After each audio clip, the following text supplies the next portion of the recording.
Champions trophy தொடர்ல இந்திய அணி இறுதிப் போட்டிக்கு முன்னேறி சாதனை படைத்திருக்கு.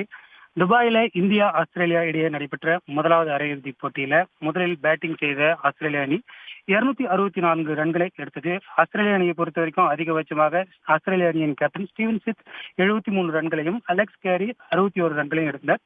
இந்திய அணி தரப்புல பந்து வீச்சுல அதிகபட்சமாக முகமது ஷமி 3 விக்கெட்டுகளையும் தமிழக வீரர் வருண் சக்கரவர்த்தி 2 விக்கெட்டுகளையும் வீழ்த்தியிருந்தார். 265 ரன்கள் இலக்கு என்ற கணக்கில் களமிறங்கிய இந்திய அணி ஆஸ்திரேலியாவை வெற்றி பெற்றிருக்கிறது.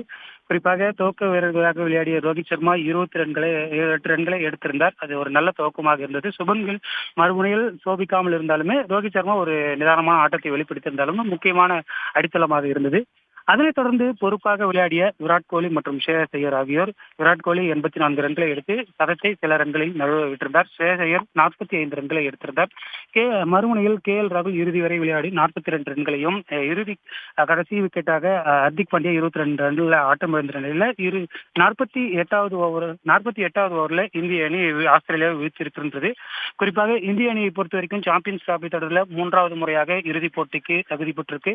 சாம்பியன்ஸ் டிராபி தொடரை பொறுத்த வரைக்கும் இந்திய அணி இதுவரை அரையிறுதியில் தோற்றதில்லை என்ற ஒரு வரலாறை தொடர்ச்சியாக தக்க வைத்திருக்கின்றது.